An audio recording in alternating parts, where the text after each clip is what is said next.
This is my first time returning to the University of New Brunswick in almost 20 years. This is Harrison House, and this is the first place I called home. Those three arches are a little alcove, and on Fridays we'd usually sit there and have some beers and smoke some cigarettes back when it was cool. One Friday, I was the victim of a ninja assault. Sitting here drinking my beer, a dude came out of nowhere, flying, drop-kicked my beer, and tried to put me in an arm lock. It was the campus police, or the fun Nazis as we called them back then. He was not going to let me enjoy drinking that beer, especially on private property. He read me his version of the liquor laws on campus, and that sort of kickstarted my career into wanting to become a campus police officer. I would successfully become a campus police officer and disband the campus police. But that's a whole long story for another time. This is the main entrance for Harrison House residents. Harrison House was known as the Harrison House Huskies, I believe, for the intramural teams, and are known for the Great Pumpkin Sacrifice. It happens on Halloween. A procession from Harrison House to, I believe it was Dunkid and Tibbetts, that courtyard, with a massive pumpkin that was grown by a local farmer. Looking up the hill from Harrison House is the Student Union building, or the Sub. It also houses the Social Club, which is now closed, and the Cellar, two places where I spent way too much time. On the backside of this massive building, I believe it's Tilly Hall, Carlton, and a couple other buildings in there. I can't remember all the names. This red building was called Annex C or something like that. I don't remember what was actually done in their courses.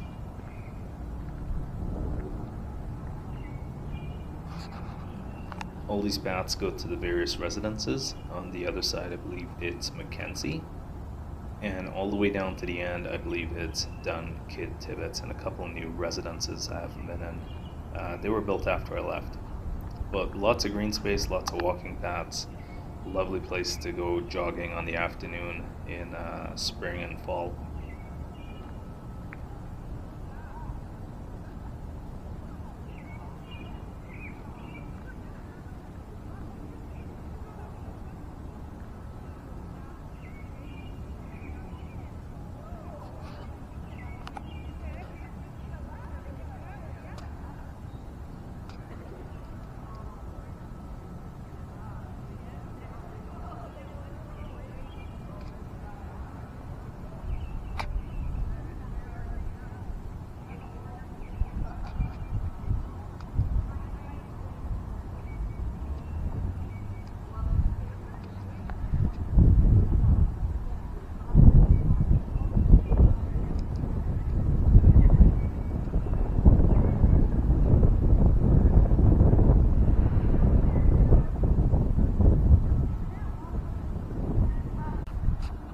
As we make our way around the side of Harrison House, we get to the residence courtyard. So lots more residences here. I believe on the left side it's Neil and Aken House. To the right side, Mackenzie and a couple other places I can't remember. The little building in the middle is called the Residence Admin Building. And the building to the end, directly ahead, is McConnell Hall. That is the cafeteria, so your daily sustenance. It's also the place I put on my freshman 15, or I believe in my case it was the freshman 30. Lots of delicious food, way too many treats, and dessert bars galore. This is also where I had one of my first jobs between McConnell Hall and the gyms. I was a janitor on weekends. I would just sweep and mop. Way too much sweeping and mopping. University kids are very dirty and disgusting.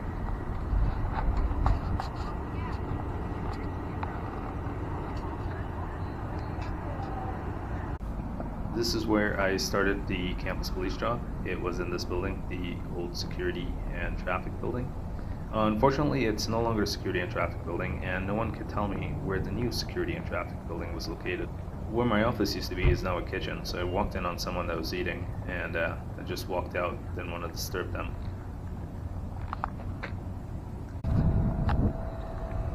From the security and traffic building, well, former security and traffic building, you can take a shortcut to this building, and I've always pronounced this wrong. I'm never sure of the actual pronunciation. I call it Davery Hall, and some people call it Davery Hall. One wing is the multimedia wing. Well, one wing and one floor is the multimedia wing and floor. And I believe the program is now called the Multimedia and Culture and Communications program.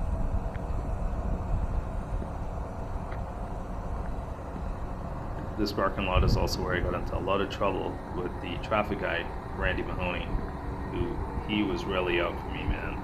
I would get tons of tickets, but I would always take them back to the security office, and this lovely lady, Janet, would mark them as paid.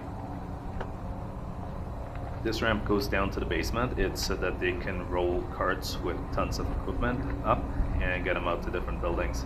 There's audio-visual storage down there, so lots of projectors, flat-screen TVs, cameras, a lot of stuff, kind of like a library for tech.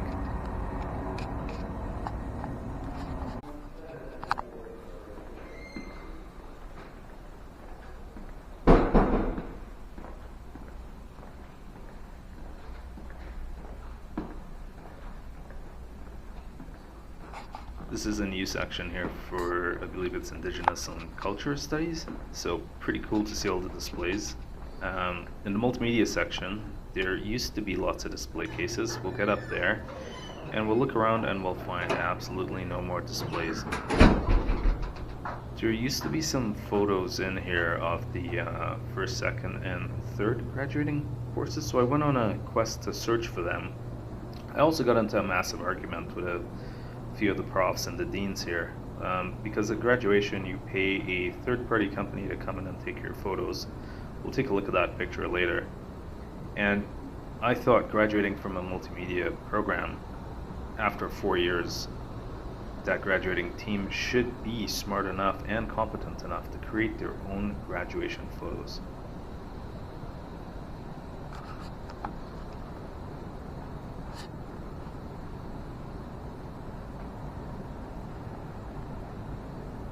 This is just a lot of footage of me exploring all the hallways in this wing, trying to find those graduation photos.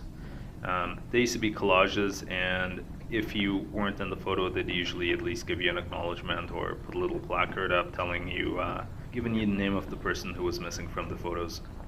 So really I'm on a quest to prove that I actually did graduate. I neither did the photo shoot or did the ring, and it was just kind of my way of protesting. After wandering around for about 10-15 minutes, I asked a few folks, and no one seemed to know of this special multimedia photo that I was talking about.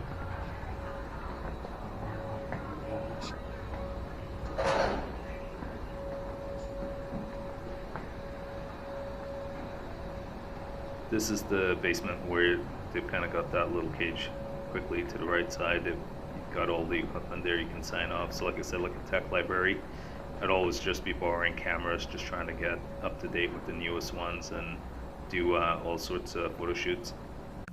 After some more wondering, I did find the original graduating class of 2000. Luckily, I met a prof, and we shared a few stories about the program. If you look at the backgrounds, you can see that they really should have had some color correcting there.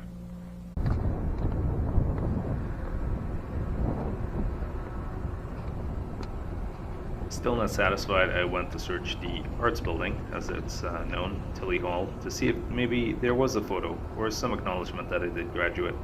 That up there is the Harriet Irving Library, and we're gonna go around the corner here and get to Tilly Hall, the double doors.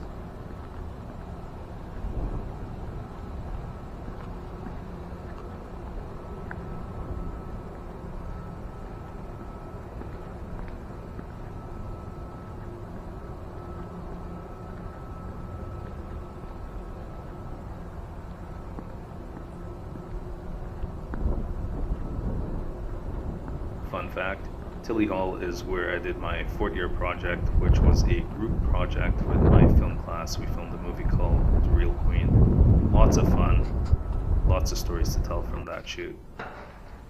This doubled as the entrance to cinema, and The Real Queen was kind of based on some Star Wars characters, a family that thought they were Star Wars characters, and they eventually show up here and get kicked out.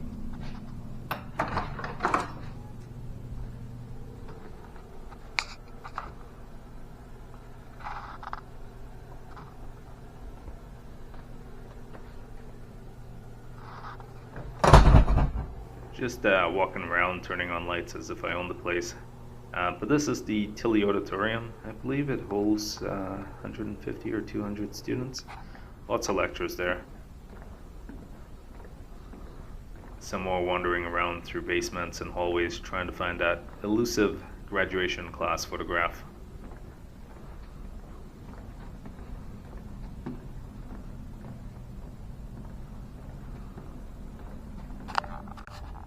Before I was a film and media student, I actually dabbled in business and computer science. So somebody's always bring back a little bit of trauma, failing calculus.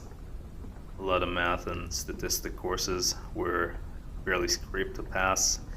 And then, as if magic, I moved into the multimedia faculty and it was A's and B's.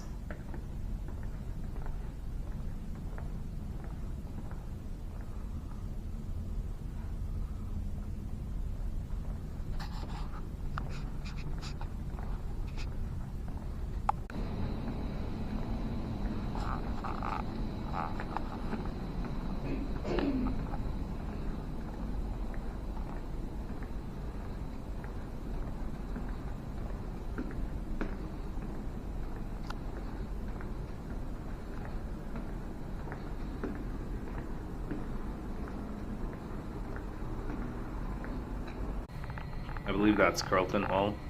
It's 3 buildings connected to each other through hallways and underground pathways.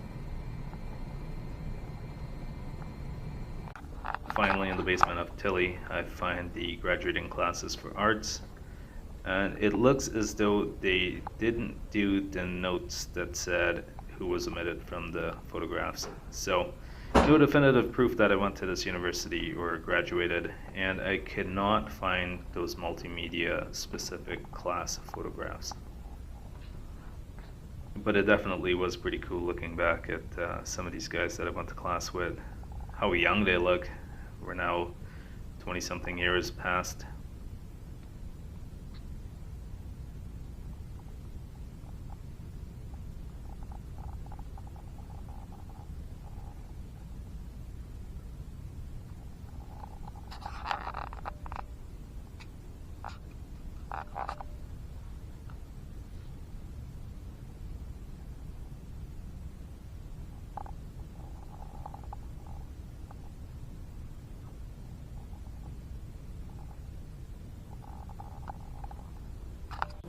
Building over room 106. This would serve as the auditorium for a lot of my media and film courses. And probably one of my most inspirational stories would be from the film prof, Barry Cameron. And I remember he liked recording his courses, so he'd usually choose a random person to videograph the questions and answers and discussions. And one day I was chosen early in the semester, maybe the 4th or 5th person, and I did a pretty good job that he asked me to do it the 2nd time, and the 3rd and the 4th. And some folks are very vocal that, hey, Randy's the only person videographing, and Barry literally said he does a good job. The next day I would tell Barry that I wouldn't videograph, I'd give somebody else a chance. And he said, whatever man, you're good at what you do, and just because somebody isn't happy that they're not doing as good a job as you shouldn't really be concerned with that person. So I continued for the rest of the semester videographing all the classes.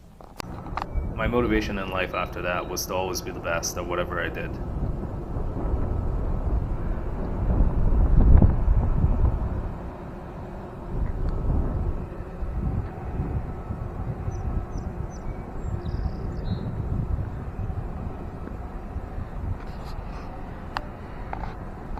This is the back parking lot behind Tilly, between Tilly and the Harriet Irving Library. And down the little corner there, that's the bookstore. We'll try to walk past that in the future here.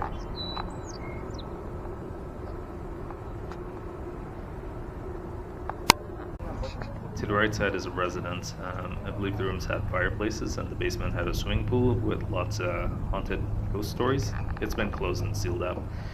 This is Head Hall. It's one of the older engineering buildings on campus, and it looks like they've done a little facelift on the front here. So we'll go inside and take a peek around.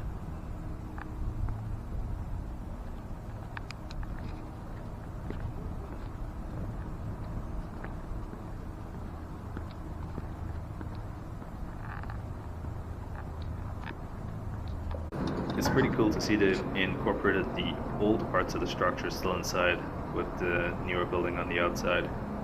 Originally, when I started my university education, I started in computer science, and very quickly did I realize I was very terrible at programming anything other than web pages. It was supposed to be a computer science multimedia project, and no one had told me that the multimedia program had actually shifted to arts. So here I was doing all these programming courses and just barely passing, and failed a couple.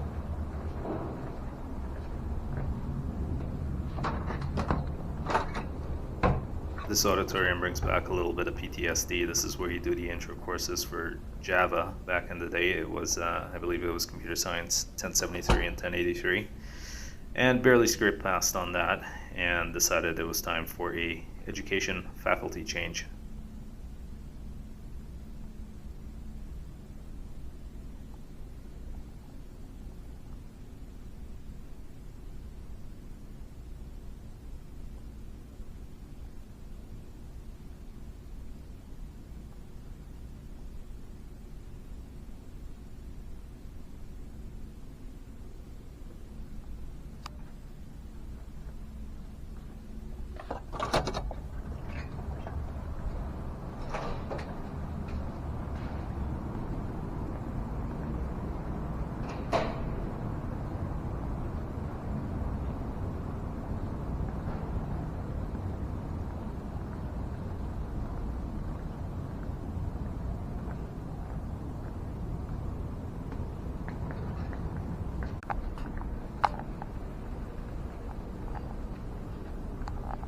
This building's actually connected to an even older building, and you can get to it through these staircases in the back here. We'll take a walk through, and you're going to notice that it goes half a step up.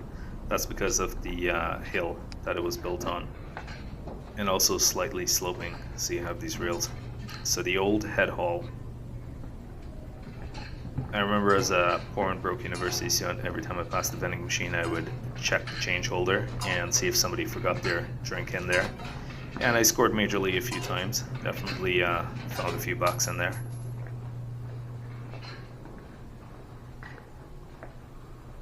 We're now going up the stairs to the older part, the old head hall.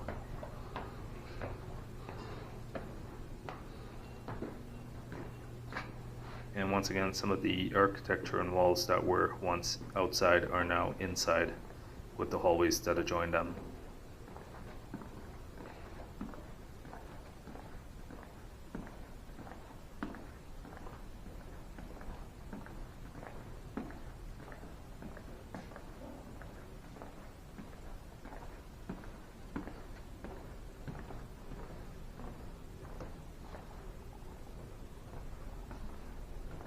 I remember there being a lot more wood, like wooden floors, old wooden creaky floors, but they've kept some of the old doors.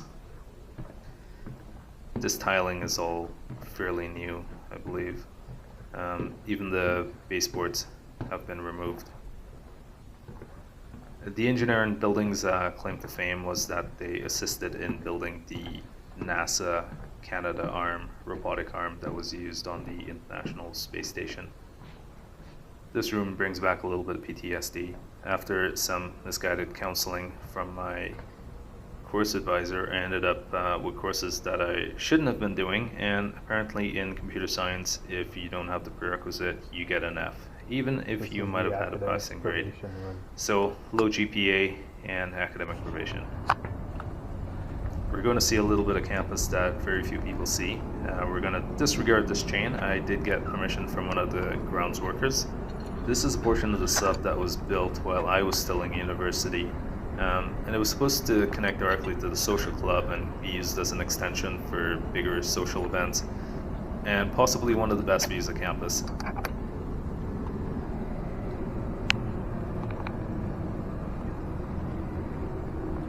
Lots of weathering going on here. I hope they get that patched up.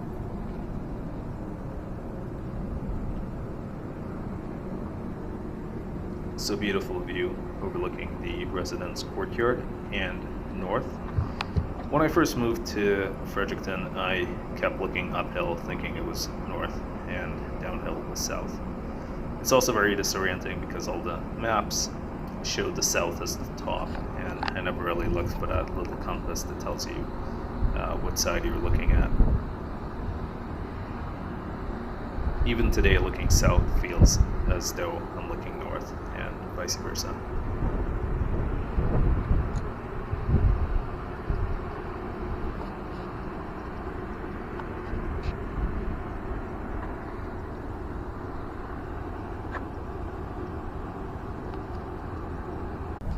As we get back down, we can go into the Student Union building. So that attachment is to the wing of the Student Union building. And this would have been the entrance you came in on a Friday and Saturday night, going up to the social club. So this place definitely changed a lot. I remember there being a massive convenience store here, but it seems to have opened it up a bit, and now it's a pharmacy, I believe, on the left side there. All the Dungeons and Dragons guys would be here on the weekend.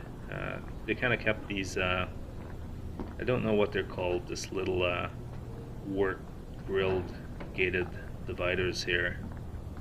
That was way back when I was still here. So it's nice to see they've incorporated some of the older features with some of the newer features. Working night shifts on exam period or when most of the students have gone. Definitely did some napping and even poured a few drinks with my buddy Nicky up here.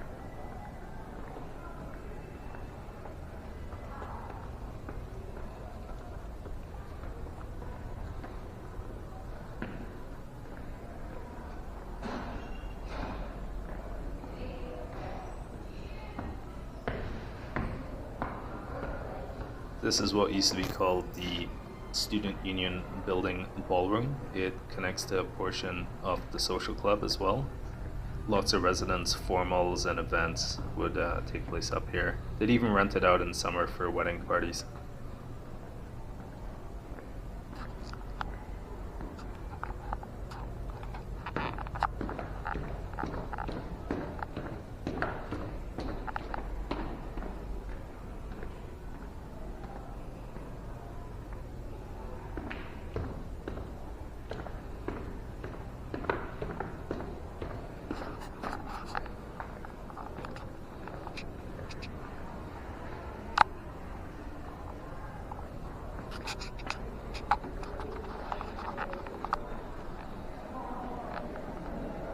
This portion was an extension to the Student Union building that was being constructed while I was attending, and it became a temporary meal hall while they were renovating McConnell Hall. There's still a little cafeteria down there, but it's really just a study area. There was an event going on there, so we didn't really get to go down and explore too much, but they would also clear out all the tables and chairs from the downstairs, and it would be a secondary venue from the Aken Center for concerts. One of my jobs through security was also doubling up for event security, so I'd work some of those concert gigs.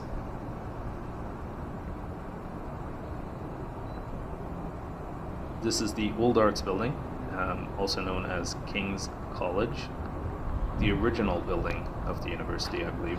I believe there's a smaller building to the right side called the Ice Hut, which also served as ice storage and a classroom before King's College was officially built. There's a few admin offices in here and a couple of classrooms. Used to be the post office downstairs in the basement.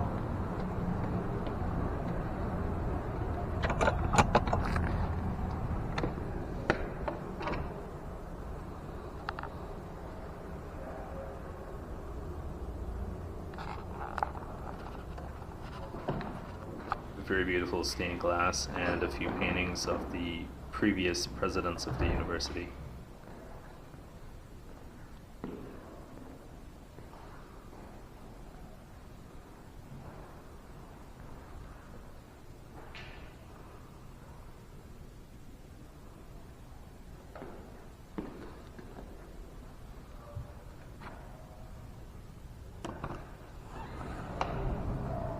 In the old days, this would have been the main entrance, and you would have had horse-drawn carriages come right up here.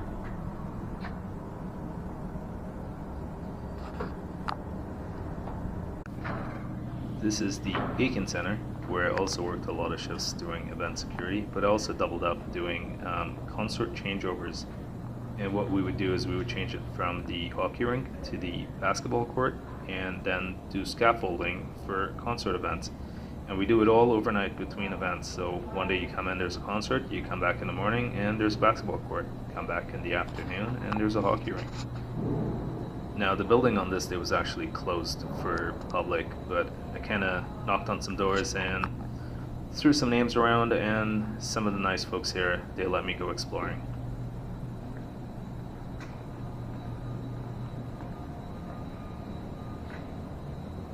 There was a movie filmed here, CBC, the Canada-Russia series, and in one scene you can actually see these curtains were closed, blackout curtains, and in one scene you can actually see a head peeking through. That's my head. I inadvertently interrupted filming, but nobody realized until it was the final cut.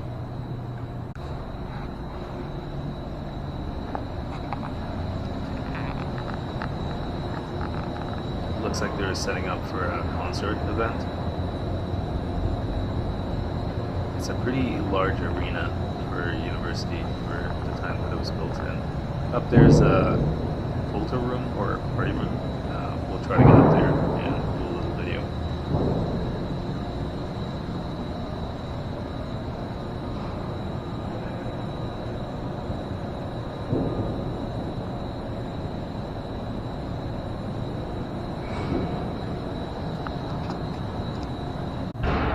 This is the new soccer and football stadium.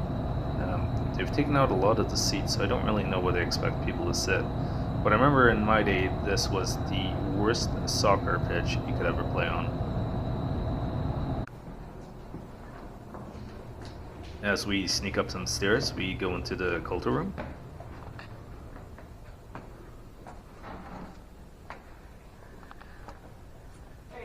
Hey man. What's going on? Oh, not much. Nice friendly dude, explained and dropped some names. He's gonna let me explore for a little bit. The previous managers were pretty cool folks.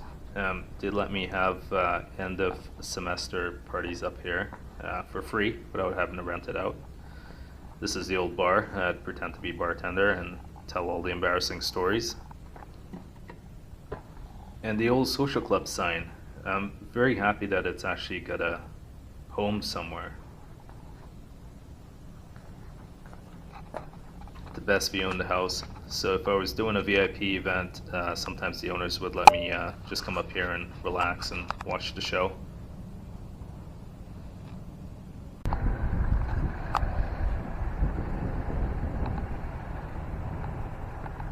It's a very nice field. It's very well kept. I just wish they had some better seating arrangements. I remember this being a nightmare in the previous version, but I'm very surprised they took all the seats out. They've just got a couple team seats down there, but nowhere really for fans unless you're standing8outside. That concludes the tour and my visit here to University of New Brunswick Fredericton. Hope you enjoyed it.